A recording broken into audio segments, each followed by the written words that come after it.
सब प्रेम साहिब बंदगी। सदगुरु कबीर साहब के चरण कमलों में चरण बंदगी। महंत रामदेव दास साहब के चरण कमलों में चरण बंदगी। महंत धीरज दास साहब के चरण कमलों में चरण बंदगी। आप सभी श्रोता बंधुओं, भक्तमयी माता बहनों, सभी को सब प्रेम साहिब बंदगी। प्रिय श्रोता बंधुओं, आप सभी सदगुरु कबीर साहब के मूल बीजक ज्ञान को समझ रहे हैं। इसी कड़ी में सदगुरु कबीर साहब का बड़ा ही सुंदर पद है। रमणी नंबर 14 में सदगुरु कबीर साहब कहते हैं कि बरसो पापी आही गुमानी, पाखंड रूप छल्यो नर जानी। 52 रूप छलियो बल राजा, ब्राह्मण कीन कौन को काजा। ब्राह्मण ही सब कीनी चोरी, ब्राह्मण ही को लागल खोरी। ब्राह्मण कीनो वेद पुराना, कैसे के मुहि मानुष जाना। एक से ब्रह्मो पंथ चलावे, एक से हंस गोपाल गाया। एक से शंभु पंथ चलाया, एक से भूत प्रेत मन लाया।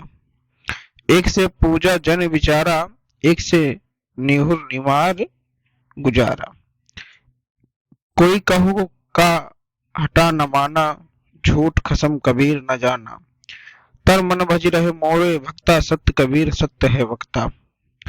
आपहि देव आपहु हम पाति, आपहु कुल आपहु है जाति। सर्वभूत संसार निवासी, आपहु खसम आपहु सुखवासी। कहे तो मोहि भय लोगी उचारी, काके आगे कहूँ पुकारी। साचे कोई न माने, झूठे के संग जाए। झूठे झूठा मिल रहा, अहमक खेया आए खाए। सदगुरु कबीर साहब कहते हैं, सबसे बड़ा पापी मनुष्य है। इस मनुष्य को सदगुरु कबीर साहब बहुत ही पापी मानते हैं, जो कि जन्म से ही पवित्र अपने आप को मानकर गुमान करने लगता है, घमंड आ जाता है। ऐसे व्यक्ति अपनी पाखंडी छवि बनाकर दूसरों को ठगते हैं। साहब कहते हैं, एक ब्राह्मण ने तो अपना वामन रूप, आपने सुना होगा, छोटा कद वामन रूप लेकर रखकर सरल हृदय और धर्मात्मक बलि को छला था। छली ब्राह्मणों ने किसका भला किया है? ऐसे ब्राह्मणों ने ही मानवता के नाम पर सबको ठगा और लोगों के मध्य भेद भावना, छुआछूत, तुच्छ बातें फैलाई।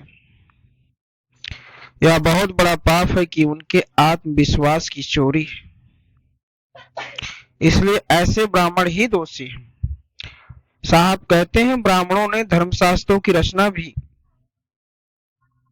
इसी ढंग से की कि मानव उन्हें सर्वश्रेष्ठ समझे, हमेशा उनका पूजा करते रहे।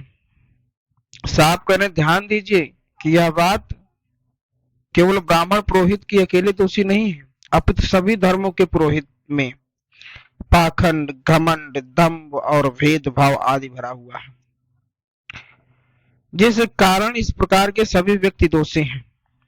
इन लोगों ने अनेक पुराणों और धर्मगाथ जो ग्रंथ हैं उनका निर्माण किया। एक ग्रंथ ब्रह्मवादियों को पंथ चला, एक ग्रंथ कृष्ण जी को हंस एवं ब्रह्म मानकर संप्रदाय चलाया, एक ग्रंथ से शंभु पंथ चलाया, तो एक से भूत प्रेत की उपासना चल पड़ी। एक ग्रंथ से जैन धर्म की पूजा पद्धति चली, एक धर्म से मुस्लिम धर्म चला, जिसमें प्रतिदिन 5 वक्त झुक झुक कर नमाज पढ़ने का विधान है।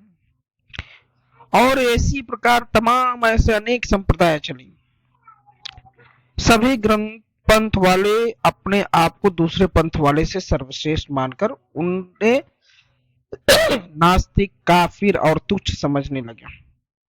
किसी भी संप्रदाय में बुद्ध जीवों की सीख को ग्रहण नहीं किया, अपने झूठ स्वामित्व का ही प्रदर्शन करने लगे। साहब कहते हैं कि ऐसे भक्तजन जो अपने तन मन और वाणी को पवित्र करो, तुम्हारा सतगुरु सत्य का उपासक है, सत्य का ही वक्ता है, जो सबके हृदय में निवास करता है और वो निवास करने वाला वह चेतन ही परम देवता है।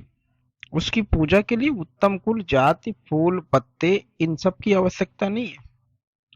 साहब ने कहा है अपने मन, वाणी और शरीर में आज जो स्वात्मा प्रभु में समान सर्वोपरि सिद्धांत है, सभी संसारिक व्यक्ति अपने अपने स्वामी हैं और अपने स्वरूप स्थिर में होकर आनंद गंध की मूल है। साहब आगे कहते हैं, किसके सम्मुख पुकार कहूं या करो वो करो, मेरे जैसे व्यक्ति ने सत्य का संदेश देकर प्रत्येक युग में मनुष्य को प्रदान किया। साहब कहते हैं मैं तो सिर्फ सत्य बताता हूँ, सत्य का ही गुणगान करता हूँ। साहब आगे कहते हैं कि सत्य बात कोई मानता ही नहीं है, सब लोग झूठ बोलने वाले के पीछे भाग रहे हैं। झूठ बोलने वाले, झूठे और कल्पित मान्यता वाले, ये सब आपस में मिलकर एक बड़ा सा साम्राज्य बनाने की कोशिश कर रहे हैं। परंतु ये जो अज्ञानी लोग हैं, ऐसे अज्ञानी लोग धूल ही फाकते रहते हैं, अर्थात उन्हें कुछ हासिल नहीं होता। साहब कहते हैं सत्य को जानो और सत्य को समझो।